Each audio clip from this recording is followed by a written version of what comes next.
In 1999, Hyundai was not a brand anyone bragged about owning.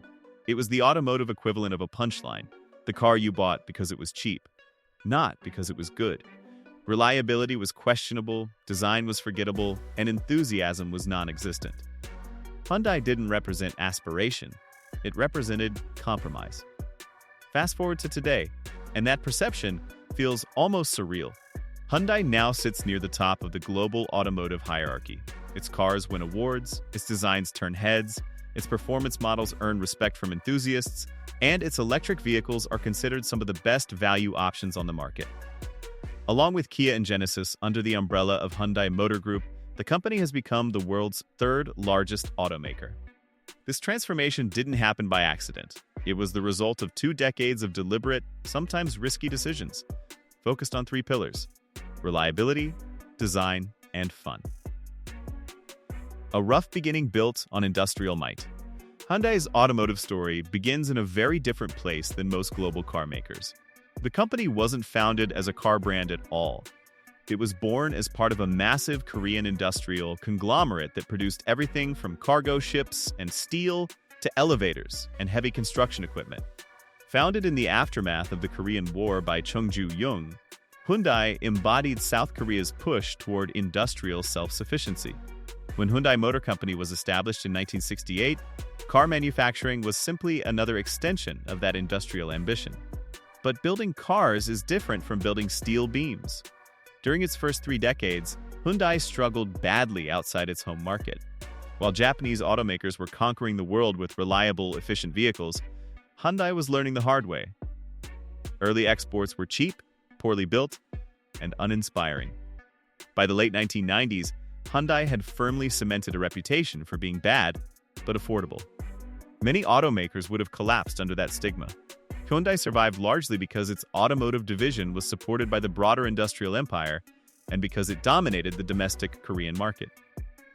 The real turning point came in 1999. The leadership shift that changed everything. In the aftermath of the Asian financial crisis, Hyundai acquired Kia and restructured its automotive operations. Control of Hyundai Motor Company passed from founder Chung Ju-young to his son, Chung Mong-ko, a man with a far more aggressive vision. Chung understood something critical. Hyundai didn't just need better cars. It needed credibility. His first major move was bold, bordering on reckless. Hyundai introduced a 10-year, 100,000-mile warranty in the United States. At the time, this sounded absurd. Critics mocked it as a gimmick, a desperate attempt to cover up poor quality. But it worked. Sales surged nearly 80% almost overnight. More importantly, Hyundai backed the promise with real investment. Billions were poured into engineering, manufacturing processes, and supplier quality. The results were measurable. In 1999, Hyundai ranked near the bottom of J.D. Power's initial quality studies. By 2004, it was tied with Honda near the top. Changing numbers was one thing, changing minds was another. Chasing the American market, properly this time.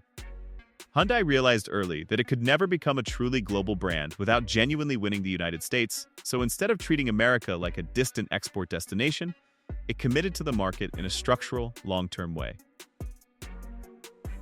Between 2003 and 2005, the company opened a major design center and proving grounds in California, established a state-of-the-art engineering base in Michigan, and launched its first American manufacturing facility in Alabama. This move wasn't just about building cars closer to buyers, it was a cultural shift. Hyundai's traditional top-down corporate model, where major decisions were heavily centralized in Korea, often made it harder to adapt quickly to local preferences. So giving U.S. operations more autonomy meant vehicles could be shaped around what American customers actually wanted. The results were massive. By the end of the 2000s, Hyundai had climbed into the top tier of global automakers and introduced its first truly credible luxury sedan, the Genesis, marking a clear signal that the brand was no longer content with being cheap transportation and was aiming for real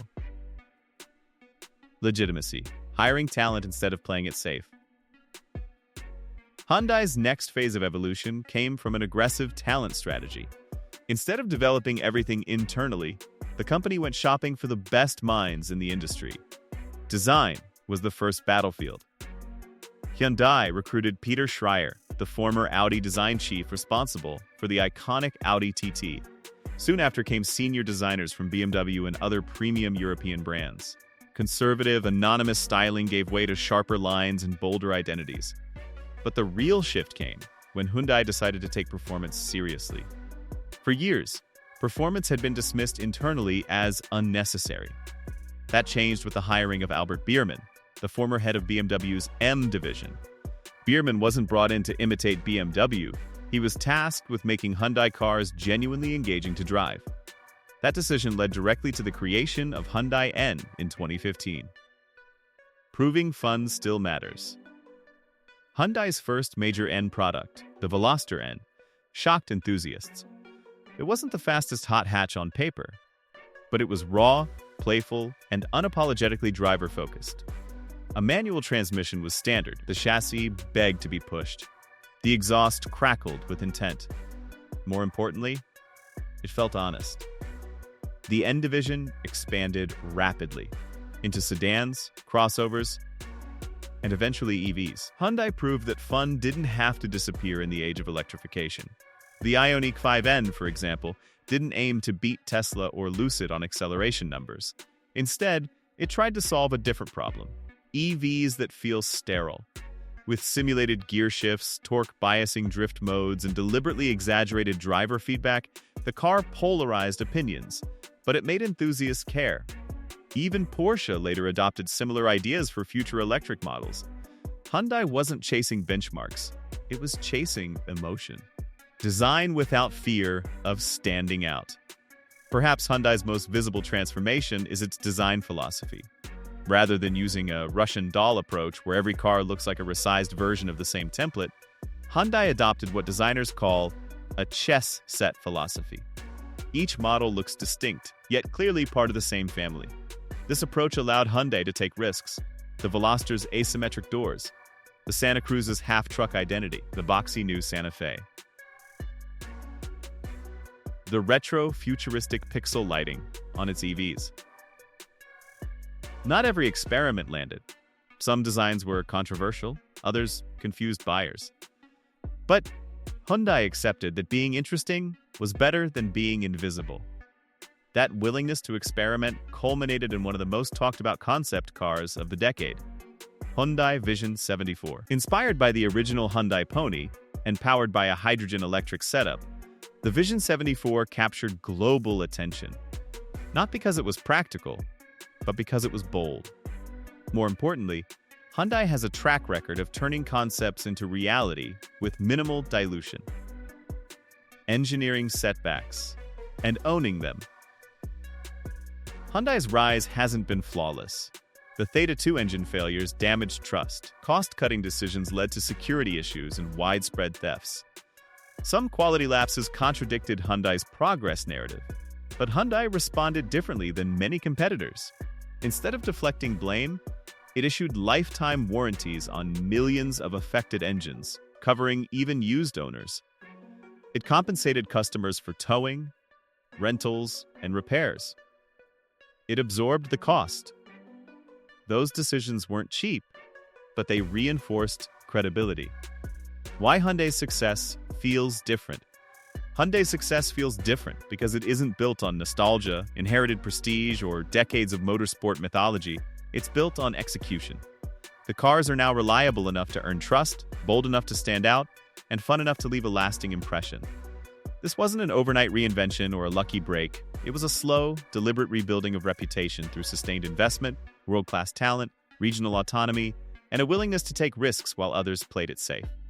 At a time when much of the auto industry feels cautious, conservative, and increasingly homogenized, Hyundai feels alive. Its rise from punchline to powerhouse isn't a miracle story. It's proof of what happens when a company commits, patiently and relentlessly, to becoming better than it was. And judging by what's coming next, Hyundai's transformation still isn't finished. If you enjoyed this deep dive into how Hyundai went from a joke to one of the most interesting car brands on the planet, let me know what you think in the comments. Has Hyundai changed your opinion over the years, or are you still not convinced? And if you want more breakdowns like this on the stories shaping the car world, make sure to like and subscribe. It really helps the channel grow and keeps these videos coming.